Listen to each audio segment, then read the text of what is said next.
भगवत गीता में भगवान श्री कृष्ण ने बतलाया, मानुषिम तनुम आश्रितम। जब भगवान इस भौतिक संसार में अवतीर्ण होते हैं और एक मनुष्य के जैसे शरीर में और मनुष्य के समान कार्य करते हुए प्रतीत होते हैं, तो जो साधारण मनुष्य है वो भ्रमित होकर के भगवान को एक मनुष्य मान लेता है। वही भगवान कहते हैं, परम भवम अजानंतो मम भूता महेश्वरम। परंतु जो बुद्धिमान है, जो जानते हैं, वो इस सत्य को भली भांति समझते हैं कि भगवान ऐसा करते हुए भी, ऐसा प्रतीत होते हुए भी वो परम भगवान है। मम भूता महेश्वरम, मैं सभी का ईश्वर हूं, सृष्टि स्थिति और प्रलय का भी कारण हूं।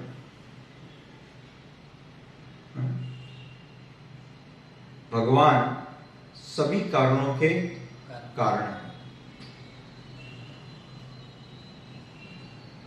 ब्रह्मा जी तक भ्रमित हो गए। ब्रह्मा जी ने सोचा, अरे एक छोटा बालक है, छोटा बालक है, गाय चराता है। परंतु तब ब्रह्मा जी ने अनुभव किया कि नहीं, ये तो मेरे भी स्तोत्र है, मेरे भी कारण है। और ब्रह्मा जी ने माफी मांगी।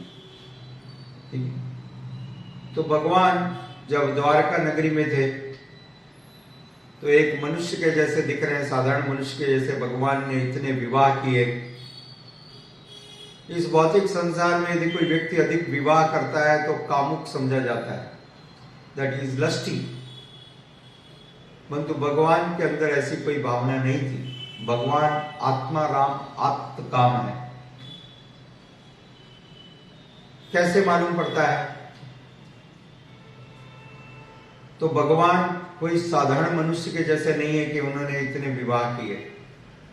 भगवान ने 16,108 पत्नियां थी और 16,108 पत्नियों को उन्होंने 16,108 राजप्रसाद, राजमहल प्रदान किए,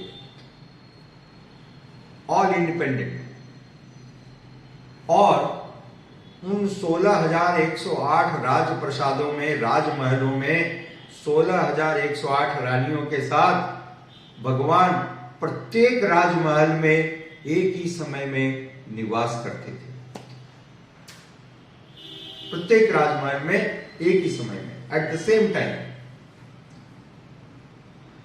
इससे मालूम पड़ता है कि यह साधारण नहीं है। कोई व्यक्ति अपना ऐसा विस्तार नहीं कर सकता है कि 16,000 रूपों में एक साथ। और जैसा हमने पहले चर्चा की, श्रीमद् भागवत में लिखा है, भगवान एक ही समय में अलग अलग राजमहलों में अलग अलग लीलाएं कर रहे थे। Completely different activities.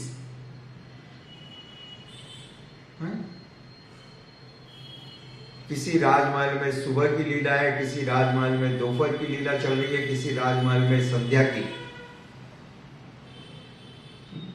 Completely different activities. तो ये सिर्फ भगवान के द्वारा संभव है। और दूसरा जो प्रमुख विषय कृष्ण कृपा मूर्ति श्रील ऐसी भक्ति वेदांत स्वामी प्रभुपाद जी ने स्पष्ट किया इस तात्पर्य में, वह अत्यंत महत्वपूर्ण है कि ये जो पत्नियां थी ये कोई साधारण स्त्रियां नहीं है। जब भगवान श्री रामचंद्र जी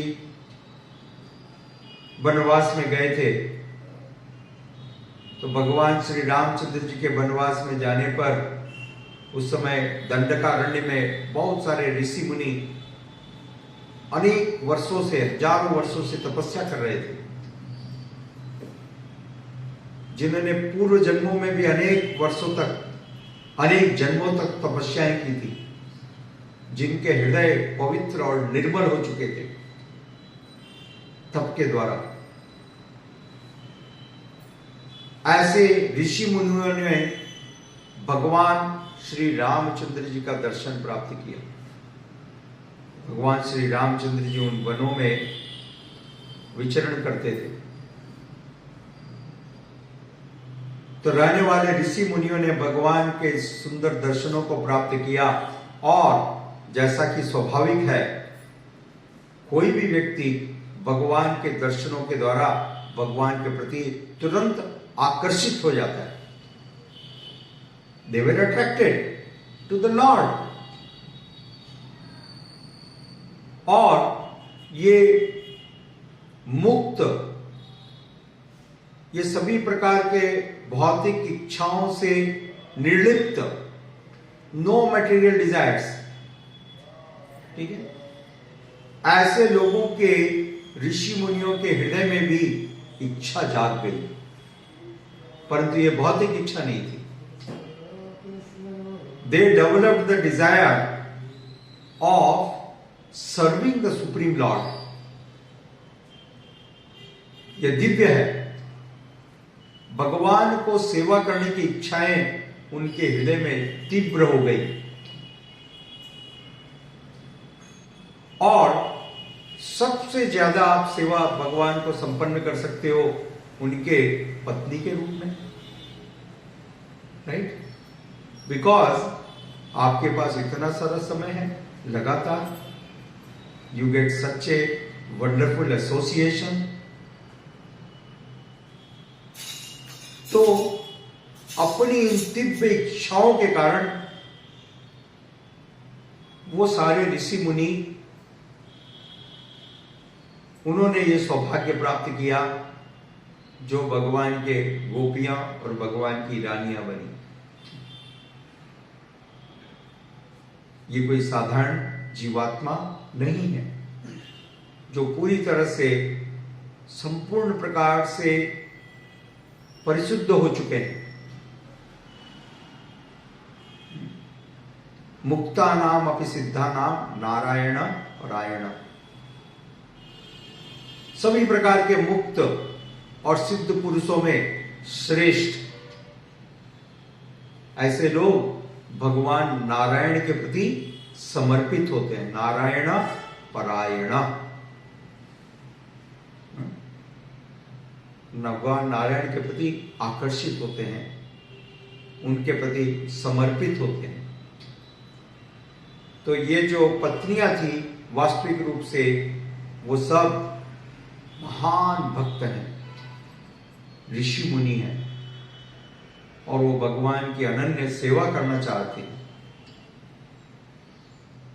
इसलिए भगवान के इस कार्य को भौतिक संसार के पुरुष और स्त्री के जैसा संबंध समझने का भूल कभी नहीं करना चाहिए।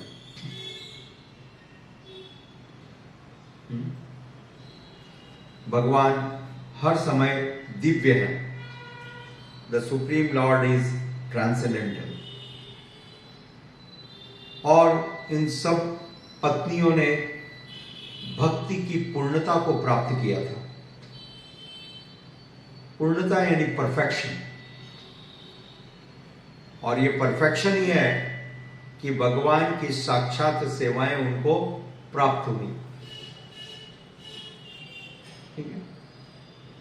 श्रील प्रभुपाद जी आगे लिखते हैं, जीव संसार में सदैव आनंद की खोज में लगा रहता है। Every living entity is searching for pleasure, happiness. आनंदमय व्यासार्थ। क्यों? क्योंकि वास्तविक रूप से जीव का स्वरूप है आनंदमय।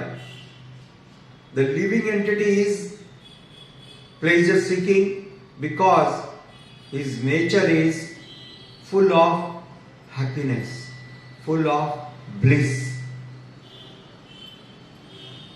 क्योंकि जीवात्मा परमात्मा भगवान श्री कृष्ण का अंश है जो सच्चित आनंद है। भगवान सत चित और आनंदमय है। श्रील प्रभुपाद जी ने बहुत सुंदर उदाहरण से बतलाया कि यदि एक लोटा दूध हो और उस एक लोटे दूध में से आप एक बूंद दूध निकालोगे तो एक बूंद दूध का भी केमिकल कंपोजिशन, उसकी रासायनिक संरचना वैसी ही होगी जैसे पूरे लोटे के दूध की है, राइट। तो चूंकि हम भगवान के अंश हैं, हालांकि हम बहुत छोटे हैं, फिर भी हम में वही वृत्तियां हैं जो भगवान में है, क्योंकि हम भगवान के अंश हैं, ठीक है। तो भगवान आनंदमय है, इसलिए जीव भी आनंद की खोज करता है, यह उसका स्वभाव है। परंतु दुर्भाग्य की बात यह है कि आनंद की खोज गलत जगह पर कर रहा है। यदि आप किसी वस्तु को खोजो जो वहां पर नहीं है तो क्या परिणाम होगा?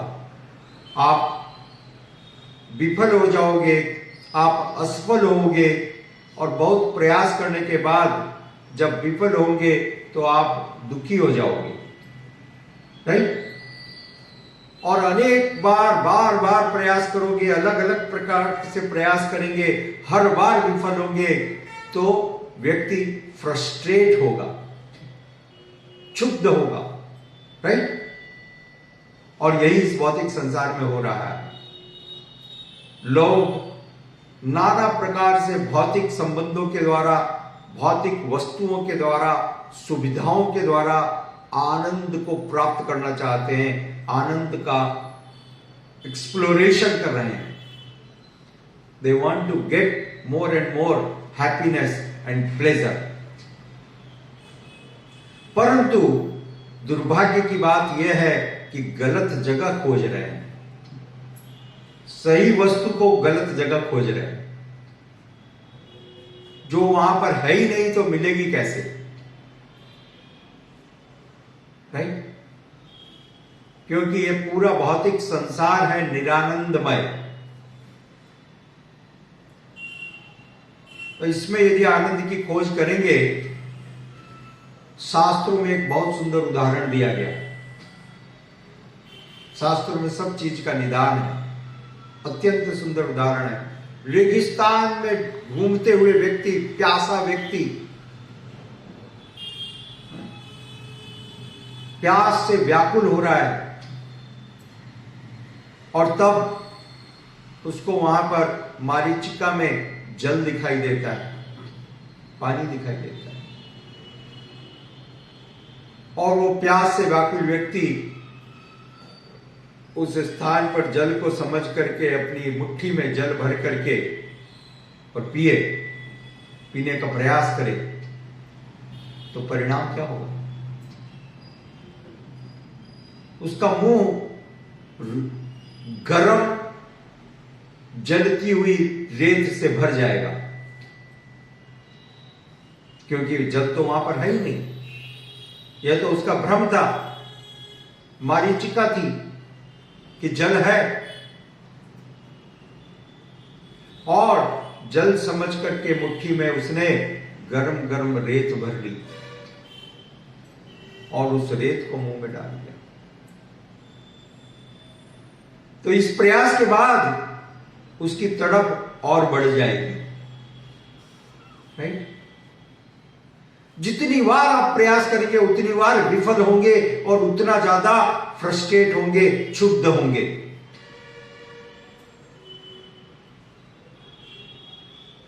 यही हो रहा है। लोग बार बार प्रयास कर रहे हैं और विफल हो रहे हैं। तो जो बुद्धिमान है वो समझ जाता है। शास्त्र समझा रहे हैं, साधु हमको समझाते हैं, शास्त्र समझाते हैं, साधु समझाते हैं, बार बार यह संदेश देते हैं कि हम भगवत भक्ति को स्वीकार करें। आनंद भगवान के श्री चरणों में है। जो वस्तु जहां पर है वहां पर यदि आप खोजेंगे तो जरूर मिल जाएगी। ठीक है।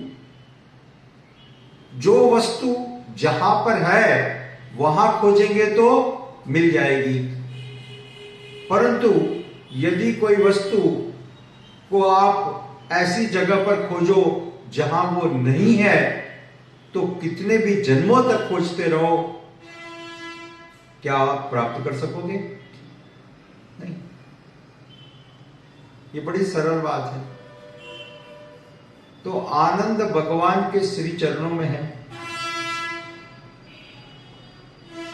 और हम उस आनंद को भौतिक संसार में खोजते हैं, इस भौतिक संसार की वस्तुओं में खोज रहे हैं, इस भौतिक संसार के संबंधों में खोज रहे हैं, और वहां पर आनंद है ही नहीं। परिणाम क्या होगा?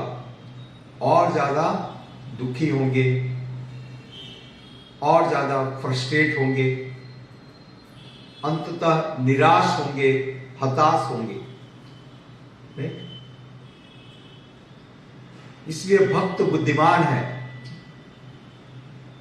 वो इस आनंद को प्राप्त करता है भगवान के श्री चरणों की सेवा से, और इसलिए वो वास्तविक आनंद का अनुभव करता है। ब्रह्म सौख्यम त्वनंतम, वो वास्तविक आनंद का अनुभव करता है। The real happiness, real Joy, real pleasure. इस कारण से वो इस संसार के सारे निरानंदमय चीजों से अलग रहता है। He does not take part in material sense gratification. ठीक है। और फिर श्रील प्रभुपाद जी ने एक अत्यंत महत्वपूर्ण विषय को स्पष्ट किया, जो बहुत समझने की आवश्यकता है। आप आनंद की खोज में यहां से भले ही चंद्रमा चले जाओ, यहां से भले चंद्रमा चले जाओ, बहुत बड़े व्यक्ति कहलाओगे आप, पूरे हैदराबाद में आपका इतना नाम हो जाएगा, लोग आपको इतनी, अरे प्रभु जी ने, चिते जी हैदराबाद यहां से मून पे चले गए, चंद्रमा पे चले गए, और चंद्रमा पे आप बड़ी प्रॉपर्टी भी खरीद लो। ठीक है। चंद्रमा पे आप बड़ा प्रॉपर्टी, 1000 एकड़ चंद्रमा के ऊपर आपके नाम पर हो गया। ठीक है। आपने बड़ी बिल्डिंग भी बना ली। ठीक है। परंतु क्या वहां पर आप बूढ़े नहीं होगे? क्या वहां पर आप बूढ़े नहीं होगे? हो रहे हैं। क्या वहां पर आप बीमार नहीं पड़ोगे? पड़ रहे हैं। क्या वहां पर आपको मृत्यु नहीं आएगी? आ रही है। बचपन में मैंने पढ़ा था कि यहां से लोग चांद पर गए। कुछ दिनों पहले मालूम पड़ा कि उन लोगों की सबकी मृत्यु हो गई। मृत्यु हो चुकी है, गूगल कर लीजिए, भरोसा नहीं है तो। ठीक है। तो चांद पे चले जाओ, या मंगल पर चले जाओ, या शुक्र पर चले जाओ, वहां पर प्रॉपर्टी बना लो। ठीक है। फिर भी बुढ़ापा भी आएगा, बीमारियां भी आएगी, और मृत्यु भी आएगी। और जब बीमारी आती है ना, तो कोई भी सुख नहीं मालूम पड़ता है। यदि आपको एक बड़ा फोड़ा हो गया और उसमें पीप भर गई, तो 56 तरह के व्यंजन आपके सामने रखे हो, अत्यंत स्वादिष्ट, फिर भी आपको उनका स्वाद मालूम नहीं पड़ता है, हाँ? आपको सिर्फ फोड़े का दर्द मालूम पड़ता है। ये सच है कि नहीं? हाँ? सच है। तो कहीं पर भी चले जाओ, यह सॉल्यूशन नहीं है, ये निदान नहीं है। वास्तविक रूप से अप्रोच गलत है। जो मार्ग हमने चुना वही गलत है। गलत मार्ग पर चल करके सही गंतव्य पर नहीं पहुंच सकते। By following the wrong path, you cannot reach the right destination. Clear? समझ आ रहा है? By walking on the wrong path, you cannot reach the right destination. इसलिए सारे लोग बार बार विफल होते हैं, असफल होते हैं। एक भक्त बुद्धिमान है, इसलिए क्यों बुद्धिमान है? क्योंकि वो इस प्रकार के व्यर्थ के प्रयासों में समय को गंवाता नहीं है। वो भगवान की दिव्य सेवाओं में निर्लिप्त रहता है, भगवान की दिव्य सेवाओं को समर्पण करता है। और इस प्रकार से जब वो भगवान की सेवा करता है तो वह पूर्ण आनंद का अनुभव करता है। भगवत गीता में भगवान श्री कृष्ण कहते हैं, ऐसा आनंद जिसमें कोई भी व्यवधान नहीं है, नो इंटरप्शन। ऐसा आनंद जिसमें कोई, इस संसार में जितने आनंद है बहुत छोटे हैं और उसमें भी व्यवधान है, डिस्टरबेंस है। आपको गुलाब जामुन अच्छे लगते हैं, 4 गुलाब जामुन खाओगे बड़े खुश हो जाओगे, 8 खाओगे और ज्यादा खुश होगे, 20 तक गाड़ी चलेगी। और यदि 50 खिला दिए तो वो गुलाब जामुन कैसे लगेंगे? जहर के जैसे लगने लगेंगे। ठीक है ना? और रात को सोओगे और सुबह मालूम नहीं कितने प्रकार की कंप्लेंट करोगे, क्या क्या ना होगा आपके साथ में, राइट? क्योंकि संसार का स्वभाव है, इस संसार में वास्तविक सुख है नहीं। आप नाना प्रकार से उस क्रिया को करके, उस कार्यक्रम से कुछ न किसी न किसी प्रकार से सुख पाने का प्रयास तो कर लोगे, परंतु वो प्रयास अंततः आपको दुख ही देगा। वो प्रयास अंततः दुख ही देगा। यह अलग बात है कि ये बात समझ में नहीं आती। ये बात सरल है परंतु ये बात समझ में नहीं आती। बार बार बार बार बार बार लोग ठोकर खाते हैं, दुख पाते हैं, कुंठित होते हैं, फ्रस्ट्रेट होते हैं, फिर भी ये बात समझ में नहीं आ पाती। एकमात्र जो व्यक्ति भगवान के शुद्ध भक्तों की सेवा करता है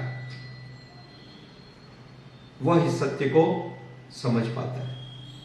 जिसने भक्तों की कृपा को प्राप्त किया है वह इस बात को समझ पाता है, और ऐसा व्यक्ति भगवान के श्री चरणों की सेवा में पूरी तरह से समर्पित हो जाता है और उसी का जीवन सफल होता है। हरे कृष्णा। श्रील प्रभुपाद की गौर प्रेमानंदे।